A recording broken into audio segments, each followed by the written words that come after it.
Taurus.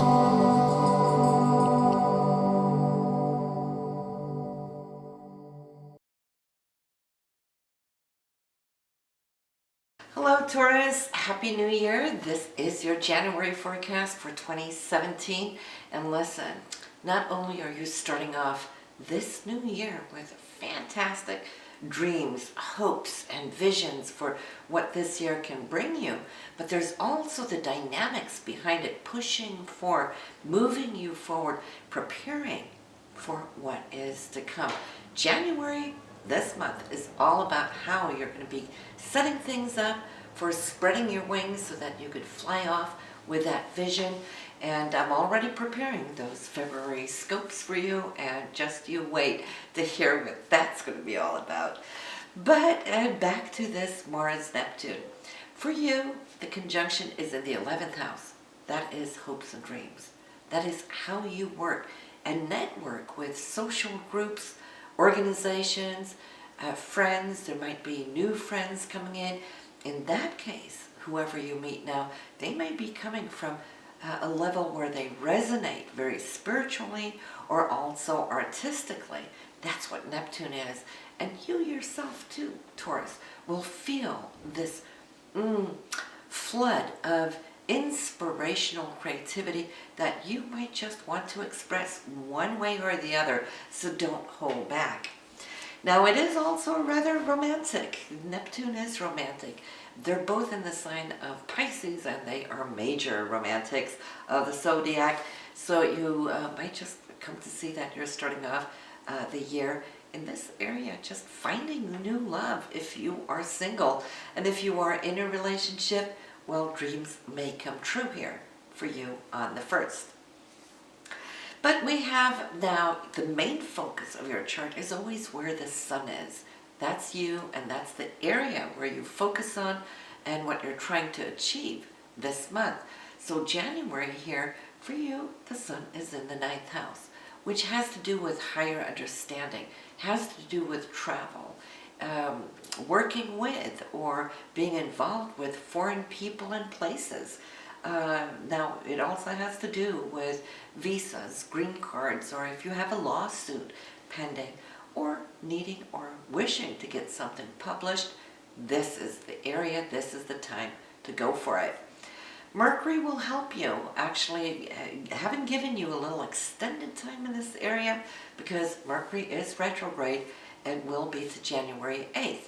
And then he'll move forward again, and so you have a whole new, shall I say, extra set of weeks to move ahead and to express yourself, to communicate, maybe even negotiate everything of the above mentioned.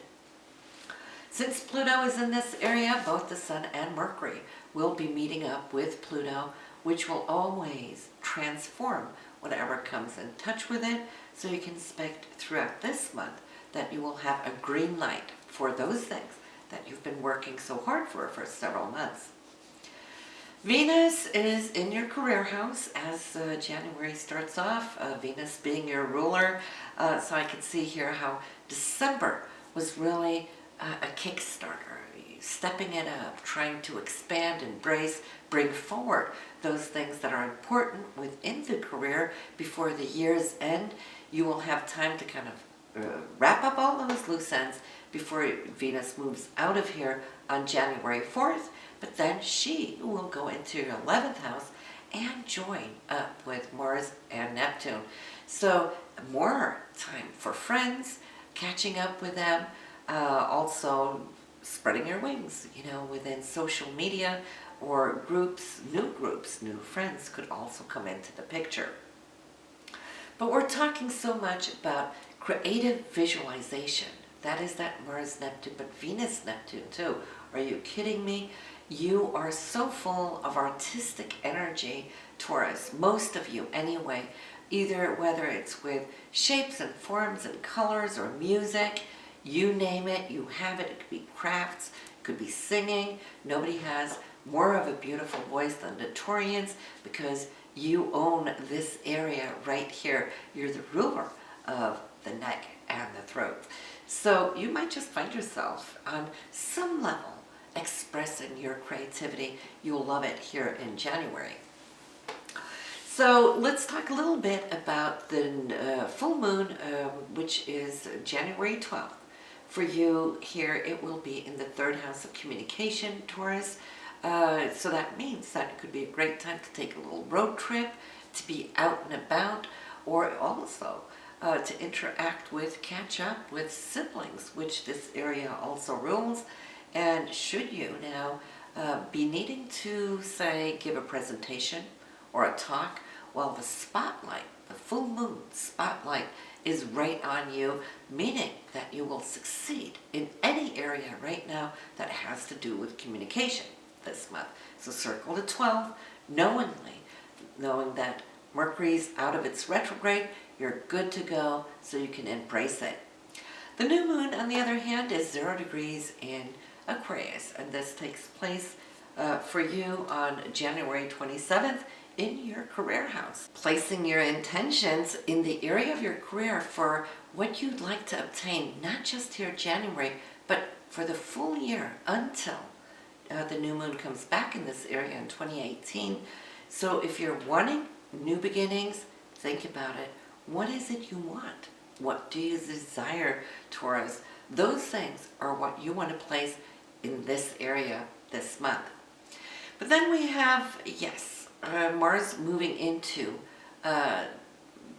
Aries on the 29th, your 12th house. So you have to the 29th to really wrap things up, be out and about, connect with new people, connect with new groups, get your dreams out there in a physical way, not just internally by visualizing, but take the action. Always think about Mars being your action, your propellant, right? It will be there until the 29th where you can really kick a lot of dust, because after the 29th, for a little while, Mars will go into your 12th house and it will want to retreat just to kind of recharge those batteries before it crosses your ascendants and into your sign. That's not before much later. So you have these dates, but let's take a look at the calendar and what you can expect. We have great aspects this month. We also have a couple of challenges, not big ones, but a couple of hiccups that is good to know about. January 1st, it is that Mars-Neptune that we have spoken about.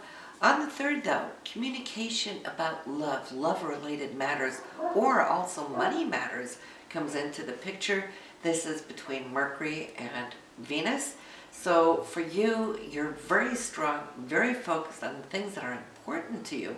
And it's right on the cusp of how it is you're working and how it is you're expressing certain ideas to coworkers of what it is you're wanting to achieve down the road.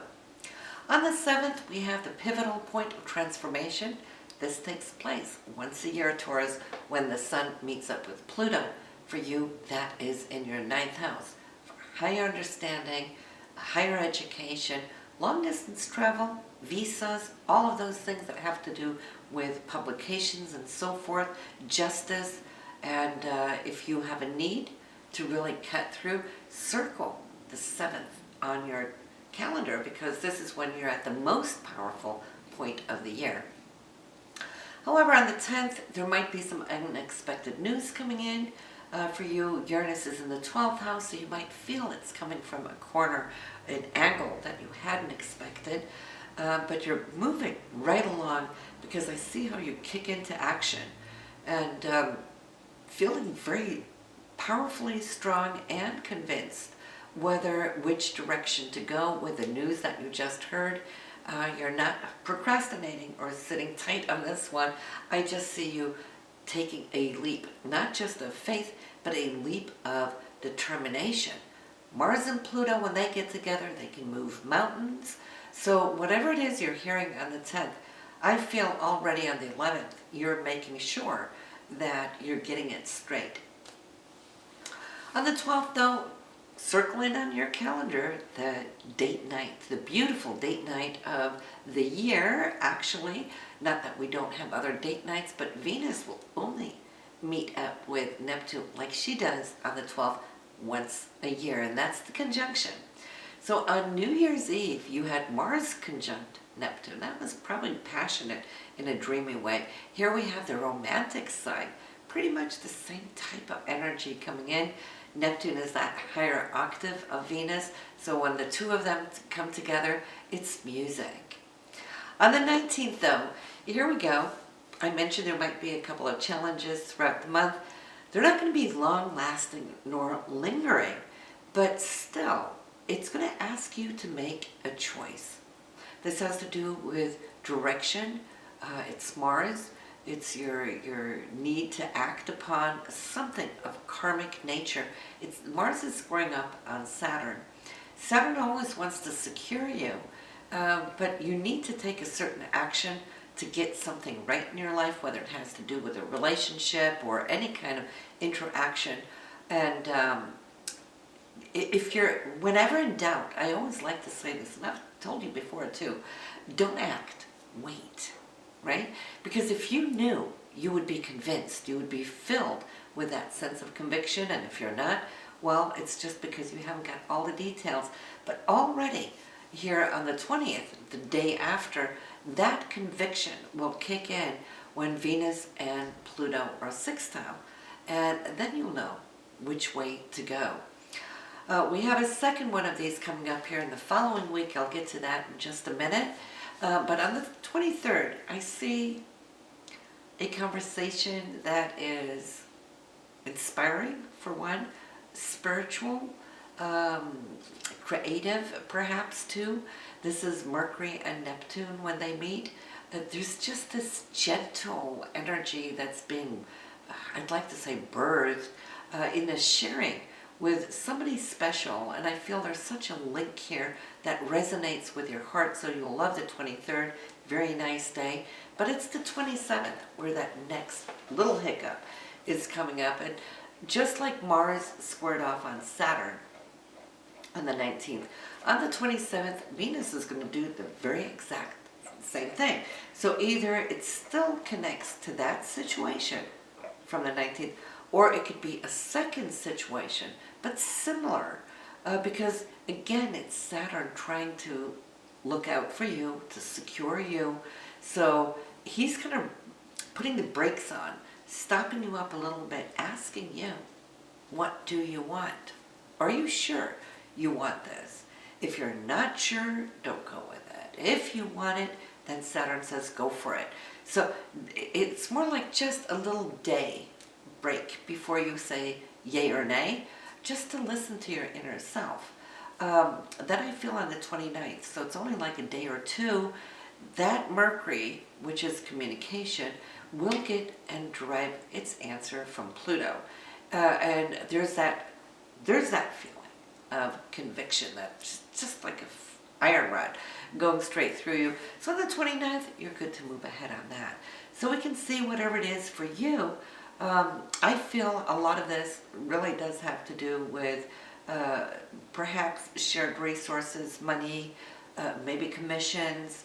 It could be inheritances, some kind of payout. Might even be you looking at taxes and certain write-offs and so forth and adjusting it, and maybe even needing to go get some insight or information how to wrap this up. So you want to make sure, right, that you do the right thing for you for the long term, and that's why we have these two small hiccups for you. But besides that, listen, Taurus, it's a wonderful month for you, and everything you're doing here in January is just preparing you for what is coming now in February.